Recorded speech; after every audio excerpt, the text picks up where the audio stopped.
रात को फोन करीब रखने और लेट नाइट स्क्रॉलिंग के साथ ऐसे नुकसानात जो आपकी नींद को डिस्टर्ब कर रहे हैं वो कौन से हैं आए बताते हैं।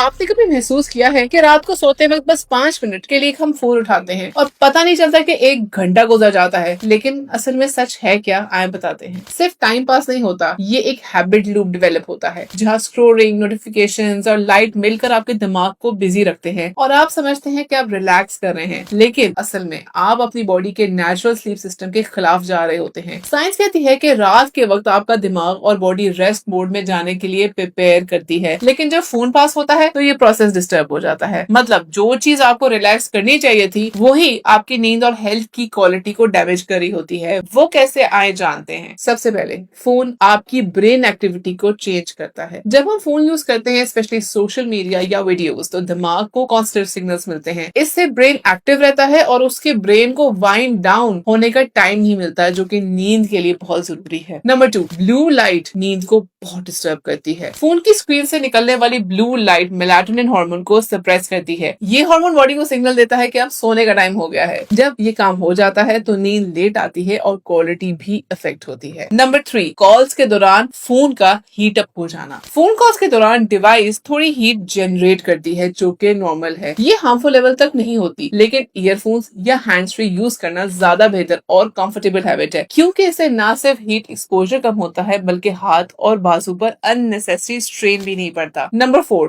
नोटिफिकेशंस दिमाग को एक्टिव रखती हैं। बार बार नोटिफिकेशन से ब्रेन अलर्ट मोड में रहता है। इवन अगर आप फोन यूज नहीं कर रहे तो भी एंटिसिपेशन रहती है कि कुछ ना कुछ हो सकता है या कुछ ना कुछ आ रहा है जो आप मिस करें, जो कि डीप स्लीप को डिस्टर्ब करता है। नंबर 5, सोने से पहले स्क्रोलिंग की आदत। रात को स्क्रोलिंग से पहले जो आपके ब्रेन में नई इंफॉर्मेशन आ रही होती है, उससे आपका ब्रेन रिलैक्स होने के बजाय और इंगेज हुए जाता है। अच्छा अब मुल्क में ये हो गया, अच्छा अब ये फैशन ट्रेंड हो गया, अच्छा इसने ये गॉसिप कर दी है। इससे स्लीप साइकिल आपका खराब होता है, आपका स्लीप ऑनसेट भी डिले होता है, क्योंकि आपका माइंड एक्चुअली उस न्यू इन्फॉर्मेशन में फंस चुका होता है। नंबर 6, नेक का पोस्चर खराब होना और उस पर प्रेशर इंक्रीज हो जाना। एक एवरेज इंसान है, उसका जो तकरीबन सर का एवरेज वजन है वो 10 से 12 पाउंड यानी कि 4.5 टू 5.5 केजी तक होता है, जो टोटल बॉडी के वेट का लगभग 8% होता है। ये वेट नॉर्मली बैलेंस में रहता है, लेकिन जब हम फोन देखते हुए अपना सर झुकाते हैं तो ये प्रेशर बढ़कर नेक पर तकरीबन 60 पाउंड तक पहुंच जाता है। रिसर्च के मुताबिक ये लोड वक्त के साथ बढ़ जाता है और लॉन्ग टर्म में पेन और पोस्चर इश्यूज का सबब बनता है। नंबर 7, फोन रात के टाइम आपके बिल्कुल रसाई में होना। भाई रात के टाइम क्या होता है, फोन पास होता है, उसको बार बार लोग उठा के चेक करते हैं और उसको उनकी हैबिट हो जाती है। रात के टाइम फोन काफी ज्यादा रेडिएशन इरप्ट करता है, जो इटसेल्फ भी आपके लिए बहुत नुकसानदेह। तो बेहतर होता है कि फोन अव्वल तो जिस कमरे में आप सो रहे होते हैं उसमें होना ही नहीं चाहिए, लेकिन लोगों ने अलार्म बनाया लगाया होता है, चीजें होती है, उसके आप ऊंची आवाज करके आप कमरे के बिल्कुल एक कोने में भी रख सकते हैं। दूसरा ये है कि आप कोई अलार्म क्लॉक भी लेके लगा सकते हैं और घड़ी भी सामने रखें, ताकि अगर टाइम देखने आता तो घड़ी देखें। छोटी छोटी इंटरप्शंस भी स्लीप साइकिल को ब्रेक करती हैं, जिससे नेक्स्ट डे आपको थकावट रहती है और फोकस के इश्यूज रहते हैं। अच्छा अब आज रात करना क्या चाहिए, कुछ प्रैक्टिकल स्टेप्स के बारे में बात करते हैं। फोन को सोने से पहले इसको दूर रखें ताकि अननेसेसरी आप उसको यूज ना करें। एक तो जल्दी सोने की आदत डालें। 7-8 बजे के बाद ना ही खाना खाना है, ना ही फोन यूज करना है। बहुत जरूरी बात है, वो बता दें। इसके बाद फोन साइड पर रख लें। अपने आप को डिजिटल डिटॉक्स करें। डू नॉट डिस्टर्ब पॉइंट को, वो जो नोटिफिकेशन होती है, वो जो एक कहते हैं प्रोफाइल होती है, उसको ऑन कर दें ताकि नोटिफिकेशंस भी आपको डिस्टर्ब ना करें। कम से कम 1 घंटा पहले स्क्रीन यूज बंद कर दें ताकि ब्रेन आपका रिलैक्स होना शुरू हो जाए, उसको टाइम मिल जाए। फोन खुद इतना डेंजरस नहीं, लेकिन उसकी टाइमिंग और उसका तरीका मैटर करता है। अगर आप थोड़ा सा डिसिप्लिन ले आए तो नींद और ओवरऑल हेल्थ दोनों बेहतर हो सकते हैं।